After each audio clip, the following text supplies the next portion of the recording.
Okie dokie. God bless you. And here I am again, and we're going to try this a little differently. I'm going to, I prayed this time, which does help. I still don't feel quite myself, and that's all right because everybody else is taken. So I better just hurry up and fix up. I feel shaky. I apologise for earlier any outbursts, etc. It's a blessing to be able to represent Jesus, and yet, we all fail all the time, and that's reassuring somewhat because it displays to me, or it reinforces to me, the need for Him. Like if we could do it by ourselves, we could dispense with all this, worship business. Really? Can you hear me? Ivan, can you hear me? Can anybody else hear me? Hold on a second.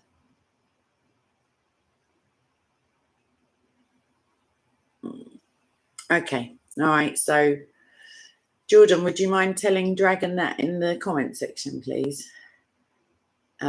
Thank you very much for that piece of Christ. Back at you, babes, as it were.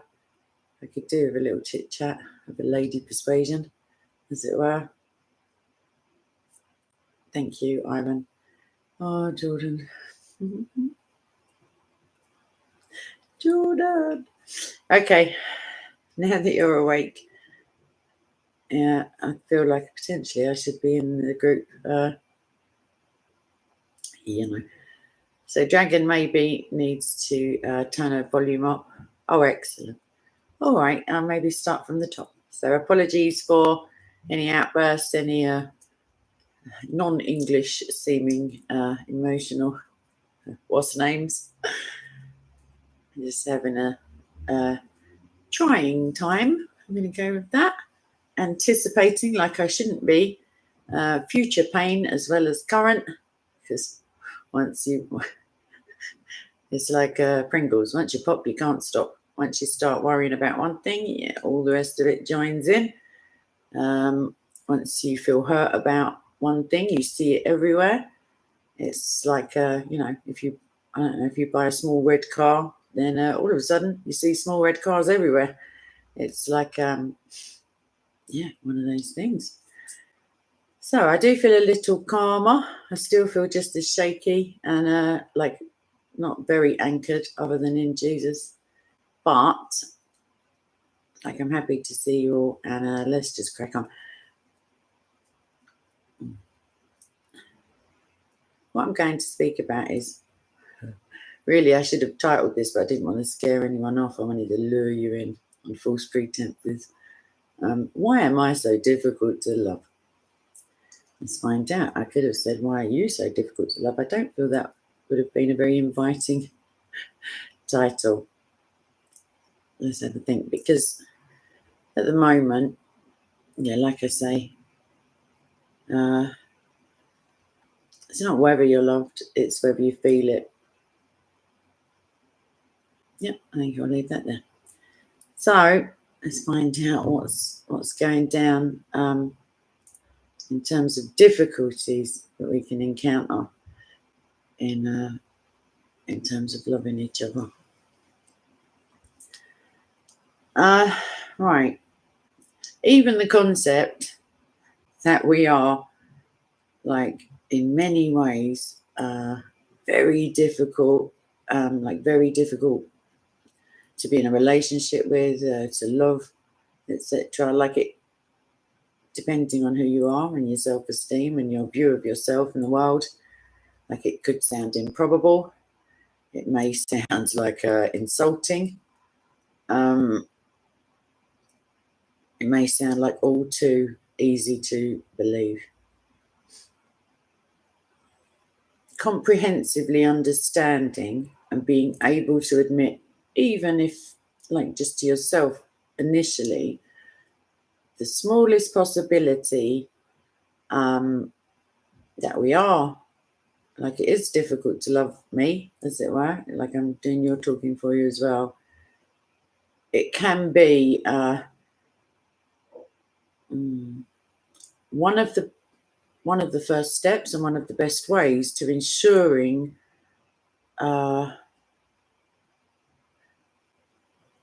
as a proposition you remain tolerable to others in the long term.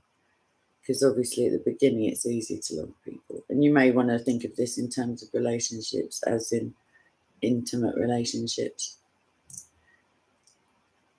And if one doesn't admit this even to oneself, like the most challenging, insufferable, springs to mind, people are those who don't regularly, even like to themselves, consider the fact that, that's the case for them. All of us, every single person, invariably, invariably, like it's with all of us that we have hugely complex, difficult, challenging characters. We don't need to know everybody in the world. We don't need to know anyone in particular if we have a good enough knowledge of ourselves to know this about everybody. Because in some way or another, and it can be seemingly minor and it can be seemingly very, major, as it were, we have all been, to some extent, in our childhoods, which is where the self that loves and all of that I spoke of previously, we've all been, it sounds like disrespectful, but it's not, we've all been inadequately parented in some way or another, because our parents, of course, have their characters formed and their self that loves in their childhoods, and it just goes backward, it just stretches off into history, as it were. We have a raft, and I speak as someone who's pretty damned amazing. I'm only joking. My mum told me it must be true, and that's her inadequate parenting. I'm only kidding, Mum. Sorry. Anyway, all of us have like a raft, a vast array of, let's put it charitably, unfortunate psychological coping defense mechanisms, like traits that manifest, and we are like besieged. I'm getting dramatic because because of what I've got going on in my life, but we are besieged, I don't think that's too dramatic, with bad habits, bad coping strategies, bad ways of having our needs voiced or met, or just bad habits. We can be jealous, anxious, needy, bad-tempered, arrogant, vain, too vulnerable, not vulnerable enough. Just loads. I don't know what it is for you or for the person you love, but yeah. I'm so sorry if you're in a stable relationship, as it were, but it's true of everybody. We have the potential to bring an inordinate amount of trouble, problems, hurt into somebody else's life by agreeing to be with them or acknowledging that we love them, we're in love with them, kind of thing. No, you could take it as a threat sometimes, as opposed to one of those fluffy feelings oh, they said they're going to be there for me forever. Oh, they're going to love me forever.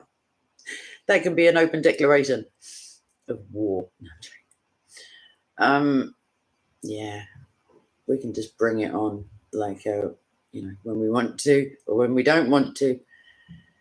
At the beginning, certainly, we are somewhat protected and we're protected from this pretty not good news element of somebody else or us, through a mixture of we neglect to look at the things that are troubling if we notice them. We have an assistance from hormonally, we get the love bug, as it were. We get some oxytocin running around causing trouble. We are more sentimental. We are more well behaved, in those the early times. If you've yet to call them names and mean it, you're in the early stages, as it were. And it's difficult to find these things out about ourselves because potentially, our parents, our grandparents, they loved us too much to tell us. Maybe your friends don't actually want to have these difficult conversations because maybe they only see you once a month to watch football or go to the pub or, whatever it may be. In order to give us any kind of critique on our personalities. Our ex-partners, if we have them, are too busy running away, to be able to hang around potentially to give us a in-depth feedback critique of our personalities and our coping strategies. The chances are they just, they're somewhere in the hills at this point, hiding. And when we're by ourselves, on our own, in our own head even, but just in our own physical company, we don't notice how annoying we may become in the eyes of somebody else. And there's lots of self-justification and, justification. That's the long and the short of it. Because maybe, for example, maybe we might just have our nose out of joint, a nose in the sling, as we say in England, and decide to sulk all day Saturday, all day Sunday. We're not having a bar of it. We're just retreating from the world. But we're by ourselves at home anyway. So nobody's there to observe. Nobody's there to be driven mental by it. Nobody's there to witness this self-pity party, this passive anger, this whatever it is that we're doing. They're not there to see it. And we are obviously justified in our feelings at that time, so we don't see it. We may use all sorts of things to avoid or escape from intimacy because of the vulnerability that goes along with intimacy. You could use work, you could use friends, you could use sex, literally, to avoid intimacy. You heard me right. Just lots of, everyone will have their different go-to, humor, anything to avoid vulnerability. And as long as we're not committed to somebody or relationship-wise, we can somewhat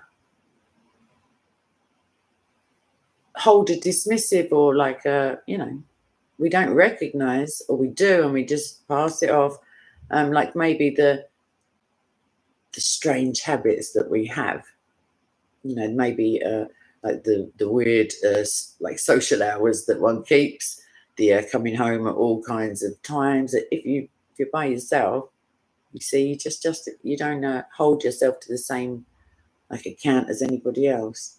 And until there's another person in your home or in your heart, more specifically, to register that, you could remain blissfully unaware. And this is how people skip along through life. And this is why they're so surprised when a partner says well, I won't repeat it because I just felt a swear word coming. either way, eventually a partner will like pick us up on this, and at that point it can feel devastating. It can feel like a personal attack. And if they loved us, they wouldn't put us through this kind of rejection. And it's very like dramatic, but it can be. Some people are not good. One of their personal traits that they don't maybe know about is that they're very loath, like even with perceived criticism, it just sets up a, well, you're like this, like it just gets batted off with defensiveness and in fact more attacking, like coping mechanisms. You know, it isn't cruelty on the part of our partners. It isn't being unloved necessarily. I mean, I don't know who your partner is. They could be a right tip, you know, not very charitable. But essentially, somebody pointing out our faults and loving us is not like, you know, offensive. It isn't an affront. You know, it would need to be brought up and potentially dealt with or spoken about in order to, you know, continue loving the person. And they're not, yeah, it's not a strange thing for them to do either, to tell it. What they're doing is like drawing us I don't know, like handing us a snapshot of our behavior that we can't see, like holding up a mirror, like they say metaphorically. Depends how many mirrors you got as to like what angles you can see yourself from. Seen close up, like closely examined, most of us, if we're honest, are able to see like a disgusting, sickening amount, like wrong. Like, and it feels like that's not me. That's not me. Like that's not the real me. And then you might consider, well, what kind of me am I portraying? Like, you know, am I a genuine representation, as it were, of the real me? But it's not us. It's just the human condition at this stage. It doesn't mean you have no responsibility in it, but it is just being human. Like, no, literally, the more perfect you think you are, like the less perfect you are. And the specifics of different people's character flaws or challenging behaviors like vary massively. Like I could be all day. I mean, I could be all day just telling you mine. And like those are, you know, one of the people I care the most about. You know, people can be like horrific in different ways. And oftentimes they fuel each other within a relationship. If one person is avoidant and one is insecure, like that can be a little tennis match of, you know, withdrawing and being overly like needy and stuff. And it's, wow, it just goes on and on. But it's there to be resolved, is the blessing. The basic point, let me get back to it, okay, is whatever we think about ourselves, however we consider ourselves, whether it's negatively or overly positively, these things will be revealed as like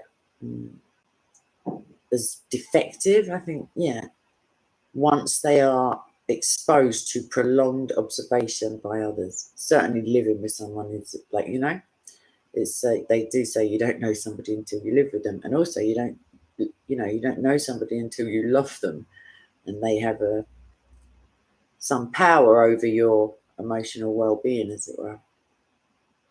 And usually, again, like I can't speak for everybody, but usually, especially for those who feel overly critiqued, like at the smallest thing, it's usually not our partner that is being too critical or like, you know, stamping their feet. And like, this is how we may portray them when we feel hurt, but they are merely a warner. No, that's Mohammed. They're merely like, it's like the messenger, literally like they're the bearer of bad news. But we And I'm not saying this is also relevant for them, but we're the only people who we have any chance of changing, as it were. But we are like nightmares. They may be the like just like feeding back to us, but I can be. I don't know why I keep saying we. I can be. I know you're not believing me. I know you're saying no way, Kay. You seem so well balanced. But yeah, I can be a bit of a nutter, as it were, and find it difficult to, receive love and all that wonderful stuff. If you're in a tranquil enough space, as it were, which is difficult to find, being asked to acknowledge a shortcoming, a flaw, a character defect, isn't like who said it isn't like they're asking you to admit that there are square circles out there. Like, it's nothing out of the ordinary if once we fully realize that everybody, like literally apart from Jesus, who's perfect? Not I, not you either. And I'm looking at you. Yeah, it's nothing out of the ordinary, it's nothing strange. I tell you what would be strange is to be bouncing about thinking that you haven't got any major problems, or like in delivering your inner self to somebody you love, like in a like in a relationship kind of fashion. Like if you're sitting there thinking, what's she talking about? I'm an absolute delight constantly. Like cuckoo. Either way, it's not bad news, because other than these glaring deficiencies, we also have strengths and like amazing qualities and admirable traits as well to offset all this like. However, that aside, because that's not the point of the vid, it will be inescapable. I mean, it will be, you can't go around it, or it would be very difficult to paper over the cracks and say that we are not going to face challenges in relationships. Like, because obviously, if anyone out there is got more than 5 minutes life experience, you'll know that what I'm saying is true. Because of this, I would advise not when you're feeling hurt or angry or tired or lonely or hungry. We have to ask ourselves, as honestly and as avoidant of like sugarcoating it to ourselves. We need to ask ourselves some questions sometimes, and we need to listen to the answers as well. We have to try to find out pinpoint what exactly it is that seems to, I speak for myself, what could be slightly mental about us, what could be overly needy about us, what could we which areas of our personalities are let's say underdeveloped. I'm not saying non-existent, I didn't say that. Like, what needs to mature? And like, if you can recognize a problem in yourself, like I won't say halfway there because it's not true, but you're able to actually do so. Like, if you don't know something, you can't do it. Like, knowledge is power. You can't do anything about something. And especially if someone tells you about it in a hurtful, or what you perceive as a hurtful way, you may not want to work on it because it means admitting they're right. Again, can you believe that I drive people mental? Oh, no, you don't believe me. I'm not a fibber. Just, maybe one day I'll what I mean? Bust my ex out the cycle. That's a joke. I'm joking. I am really. Okay. We need detailed answers to the questions. I guess the questions we need to ask ourselves, and I'm not joking, I wrote myself a note the other night. I was in the middle of, trying to hurt someone's feelings, actually, I think. I didn't want to, but it wasn't the best, conversation I ever had. and I write myself a note, and it's the most hurtful thing I've ever tried to remind myself. Yeah, I'm not an expert at this stuff. I do know the mechanics of it, but they do say that like a shoemaker's children have like bare feet. Just because you know it doesn't mean you can practice what you know.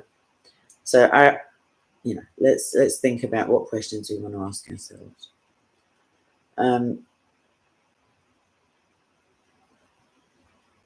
I guess we want to think about, are we innocent in this? Are we like somewhat self-righteous? Are we, do we have any spite around others even telling us that we're difficult to live with? And by live with, I don't mean cohabit necessarily, but to have someone live in your mental real estate, maybe like the last person you think of at night, like the person you desire to be close to, how difficult could it be for them if we were able to not focus on how difficult it is to be with them? Let's just flip it all around a minute and have a little look-see at ourselves. Because when you're asking about yourself, your mind might be utterly you might go, what? I'm, like I say, constantly lying. What? And you may only, it's lovely if one can recognize your desirous qualities. It's nice. It's not like a self-aggrandizing to say oh yeah, I can be quite sweet and I can be quite kind and I can be quite funny. At the same time, you can be quite a nutter. You can be pretty tiring. You can be oddly angry at seemingly random moments. So what? Sorry, I'm thinking about my own life, and it's not even funny. I should be crying, but too tired. These are the kind of things you can I'll do it for myself, because it's only us here, and I trust you all. Here goes. I could say something along the lines of, when I am hurt, I have the tendency to feel angry as opposed to hurt, and I then can follow that up pretty instantaneously with a little tongue lashing that may leave scars. I think I've put that adequately.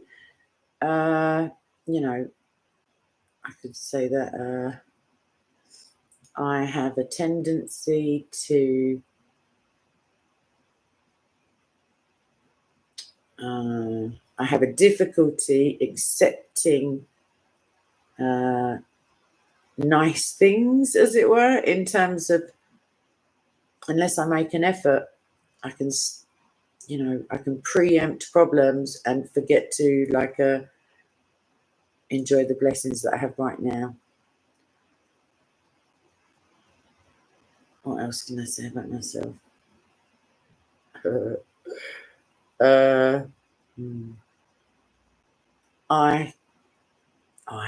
This is very personalized, isn't it?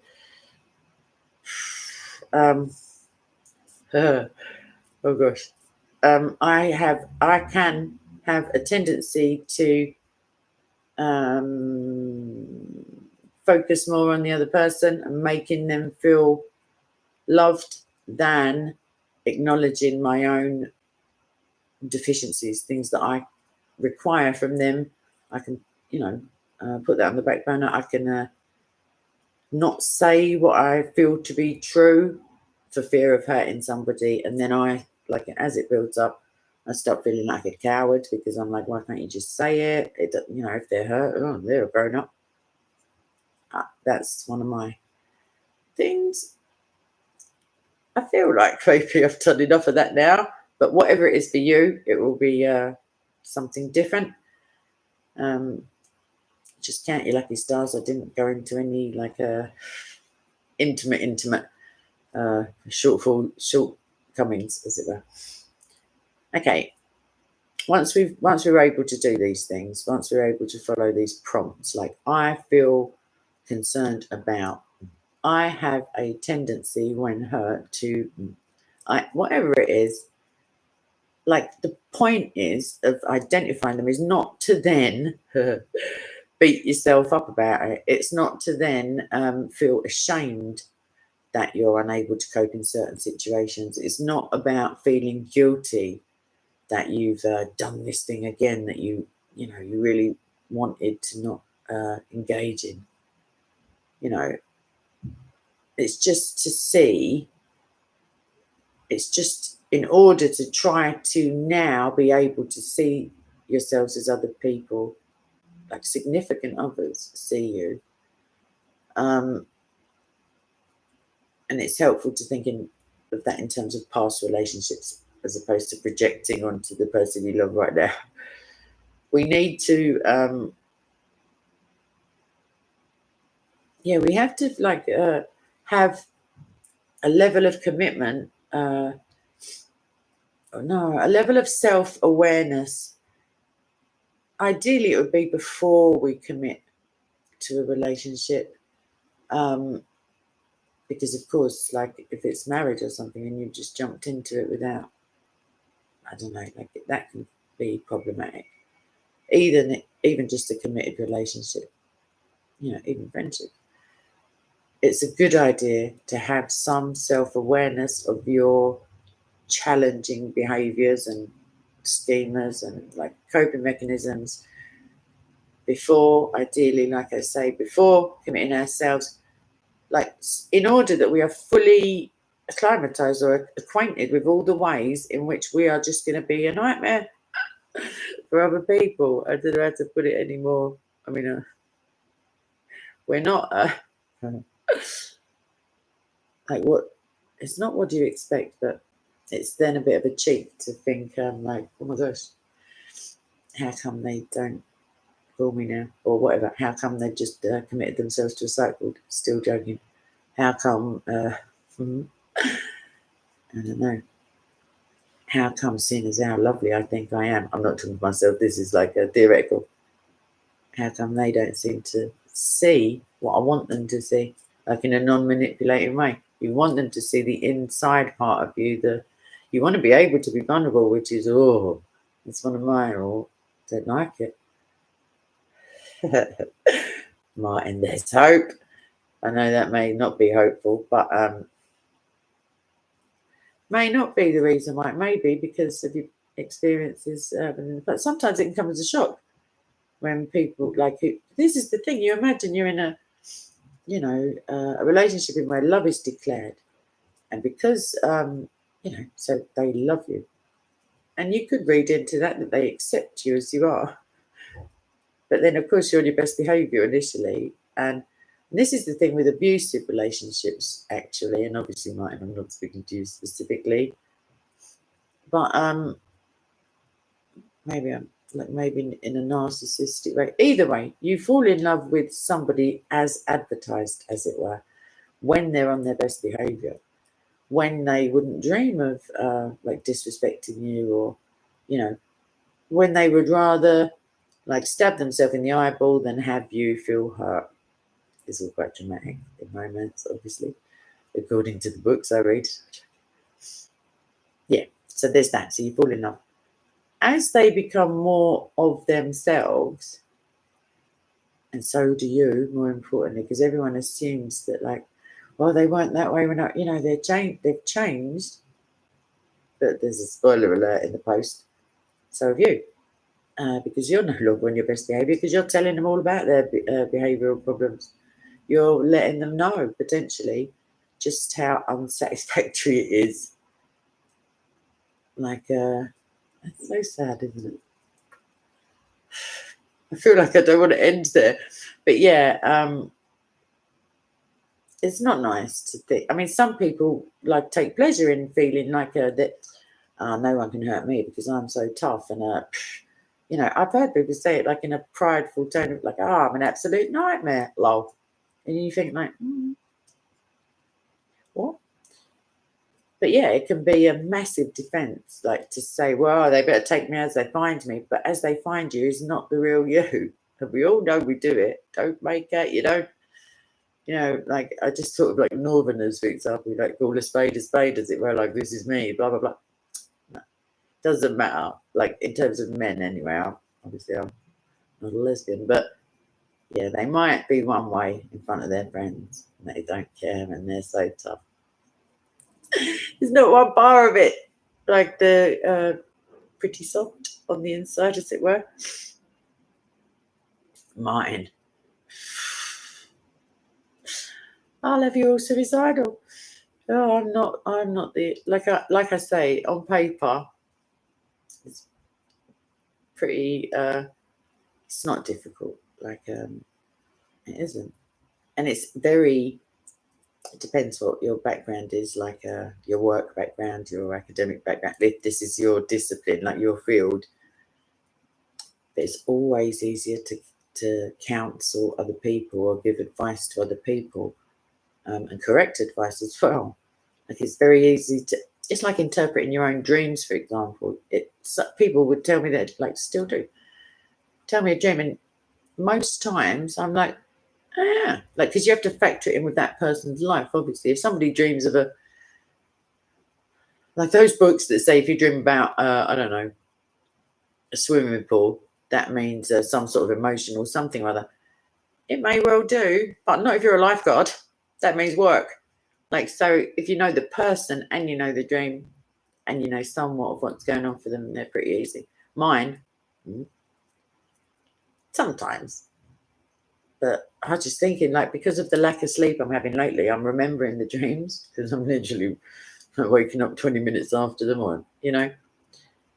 And I've got to tell you, I've had some humdingers. And I've no idea. I mean, it's not that I've no idea, it's that I can't be certain. I'm like, just, yeah, let's not go there. So, how do I want to wrap that up nicely? It's really important to realise that everyone has their own inadequacies. Everybody has their own strengths. If you're like in love, for example, it's important to, like, just for the sake of integrity, if you believe yourself to be, like I don't mind admitting it, I can be not spiteful in the long term because I lose steam, you know, and I might joke about finding a place for the body and all that, but just chuck them out with the rubbish. No, I'm joking. Yeah, my anger or hurt really, but yeah, it lasts not long at all, and I'm all about I want to get back to just laughing and like everything being all right. But other people take longer to come down off their, you know, out of their ivory towers, the lofty heights of righteous indignation or whatever.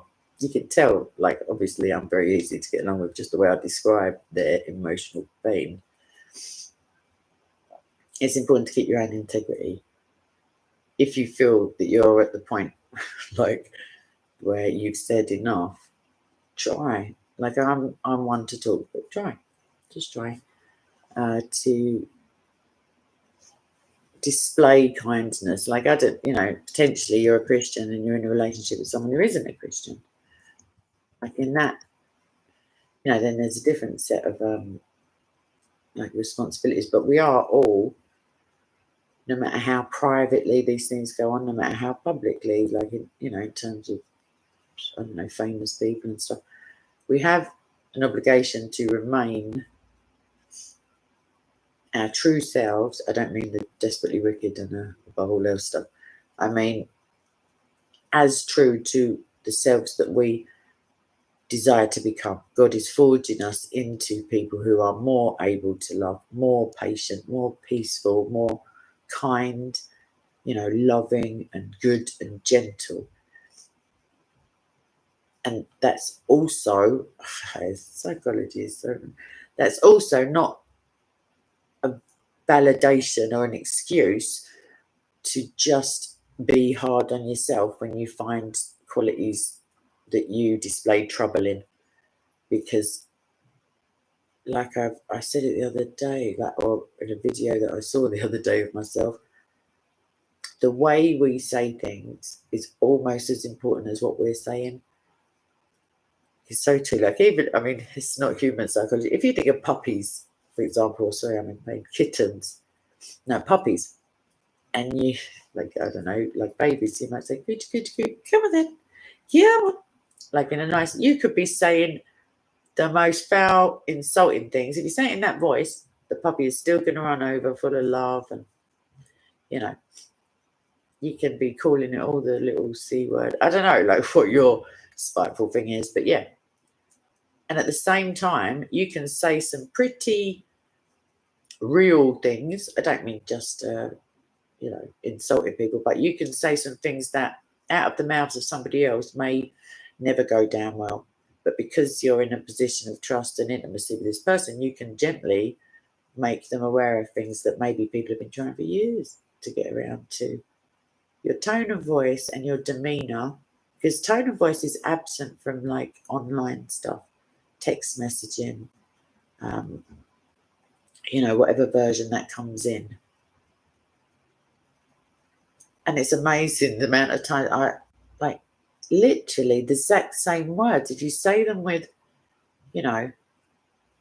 it's unbelievable to me the amount of misunderstanding that can occur within seconds just because it's solely typed. And this can be people you have messaged every day for months and months, and the people that you love, technically they're not actually going to be being a dick for no reason, hopefully, and neither are you. And that's where the discrepancies come in, because some things, if you just read them on paper, you choose the wrong tone of voice to narrate it in your own head. So what? I mean, it's weird. Like things like see, I've got Christian Prince's book behind me. When I read it, I hear it. The narrator in my voice is Christian Prince. I hear it in his tone of voice.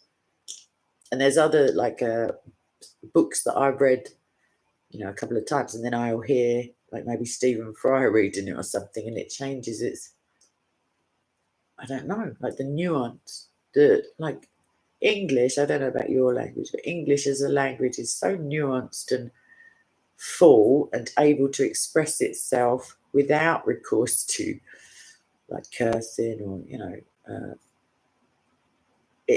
I was trying to say it to somebody the other day, and they're an English speaker, but they're not English, or British rather.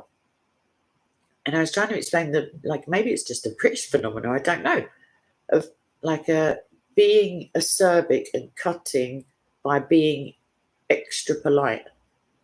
Like on the surface level of what you're saying and the tone of voice, more importantly, potentially nobody would know that you're like plotting a murder in your mind. And you become ever so polite and ever so I feel like maybe it's just a British thing. But that's the dangerous time. That's the time when you think, oh, I'm going to just back away slowly. Just going to throw some chocolate that way. Maybe she'll get distracted. Whereas shouting and screaming and waving your arms is also a British thing. But it's cold and calculated is often more like a chilling, as it were. If you're going extremely calm and still have like a white anger, as it were, or I don't know, it's not a race thing. I mean, a white hot anger, that would be, yeah, duck and run. So I feel like I've come to the end of that thing. That like it doesn't go far enough to answer for my like a self-doubt and insecurity as to why I seem to be impossible to love for any length of time. But I thought, I pray, like I hope that it's helped someone, even one little bit of it may have helped somebody to, I don't know, like be a more what's the word? Approachable. I don't know, like to save someone else some drama, because like I say, life's too short. I can't be doing this regularly. I'm far too lovely to be far too arrogant. No, yeah, whatever it is, I can't be. I'd just rather be. I think it's lovely to be lovely. Like it's a blessing to be a blessing. It's nice to be nice. It's I could I could do without just my own head sometimes, let alone, you know. So, questions, comments. I must sleep in the daytime. I very much dislike doing that. But I don't know, maybe I'll soldier it through. I don't feel like I could at the moment. But yeah, if your head doesn't shut up, your head doesn't shut up. It's up to your head. But either way, do you fancy chit-chatting with me for 5 minutes? Otherwise, I'm off ski. So I'm going to put it. I do have some stuff about Speaker's Corner, but I want to be actually awake and not like doing a passable impression of The Walking Dead when I do it. Oh yeah, no, Daffod, I'm certainly not speaking about allowing people to like take kindness for a weakness and we call them piss takers in London. But yeah, no, I'm not. Niceness isn't being letting people fall over you. Certainly not. No, in fact, it would be more of a nice thing to let somebody know. Like, actually, do you feel like that's appropriate behaviour? But again, the same way that we don't like critique, you've got to just like presume that others also find it difficult to believe that they're not absolute legends, kind of thing. Martin, very welcome, babes. I try to be in better spirit. Like I can't endure I can't risk being overwhelmed by what I've got going on at the moment. I'm just kind of struggling a little bit. Like, there's one thing to have people regularly dying. Like I say, they die every day, not in my life, but sometimes the most challenging thing is the absence of like the living in your life. You're like, well, actually, I could do with some support now. I don't know. And it's when it's from a position of like a hurt, you just magnify stuff and you project it onto other people. And like I say, I'm not very easy to love all the time. I find it difficult to love myself, like sometimes. So therefore, I know it must be even more difficult for other people because they haven't got access other than access. Like they don't know, I can at least to some degree examine my motives and my conscience, and even like maybe you don't show anyone else, but maybe you recognize something about yourself and you think like, oh sugar, that needs working on. Like, because I've hurt somebody's feelings there pretty like professionally, and after you take pleasure in it, obviously, because why are you doing it otherwise? Like spite likes to be rewarded with watching them suffer, but only for minutes. Not yeah. Oh, Martin, bless the little cons.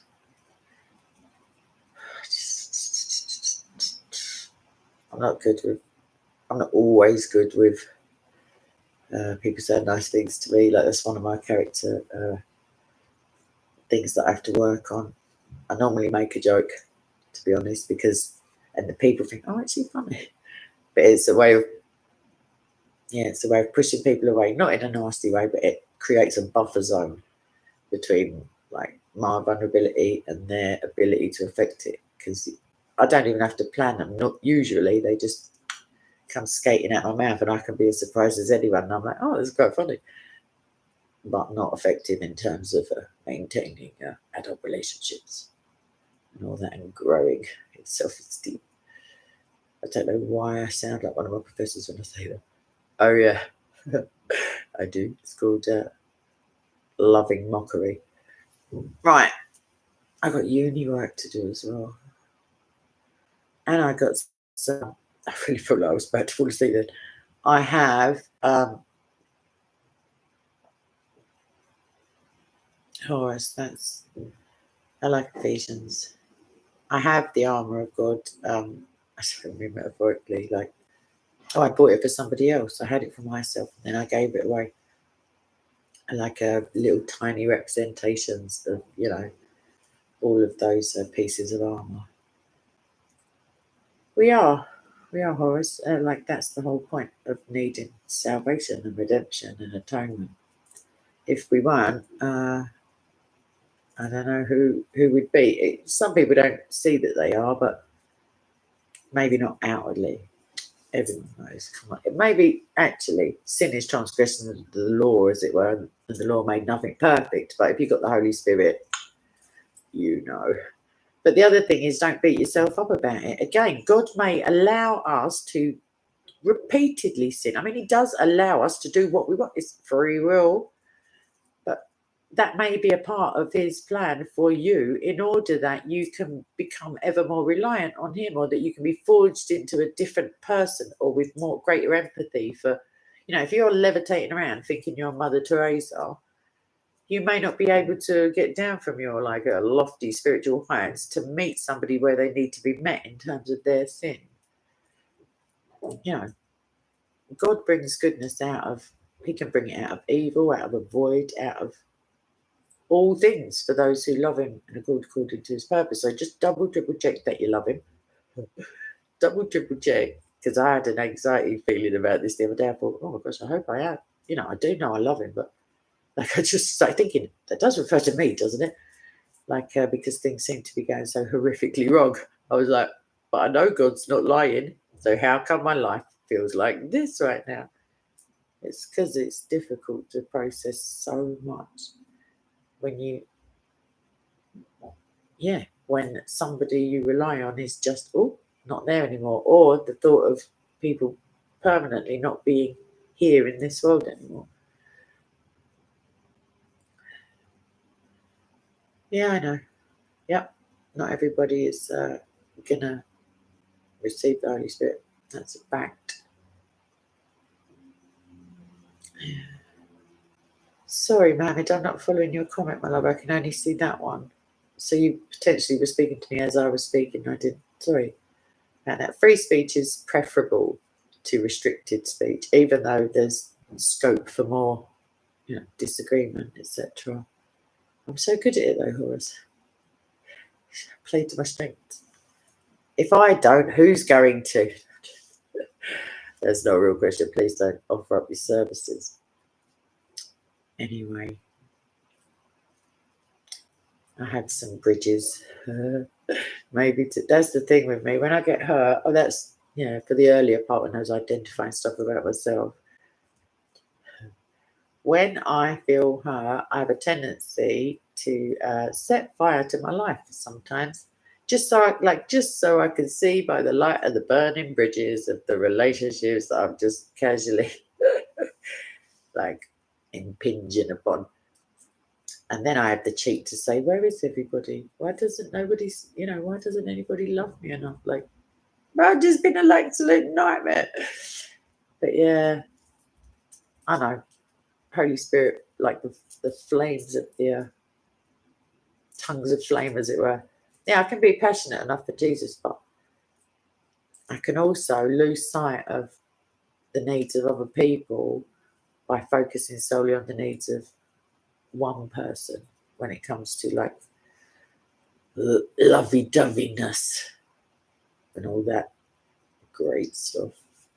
You can't let your emotional stability, it's not that you can't trust, that sounds so psychologically imbalanced, but it's a massive responsibility. Someone goes to you, hold on, there's my heart, will you just look after it, please? Will you just make sure that everything will be okay? There you go. Just that is enough to scare the life out of you into I don't know. And then imagine doing that. For me, that's not that, I feel like I can be very loving and very aware of other people's needs to the detriment of my own, but the other way around, getting mine out and saying, oh, do you want to go? Oh no. Not a lot. And then when I do, I like to be right. I'm a debater. You know what I mean? So sometimes I'll if your secret opinion is that if they really knew me, they wouldn't really love me. They wouldn't be able to cope with my kind of crazy. You may find that you push them into seeing a crazier side that isn't actually genuinely you, so that you can be right. When they scarper, you can go, well, I may be on my own and unloved and horribly hurt, but at least I was right. Nuts.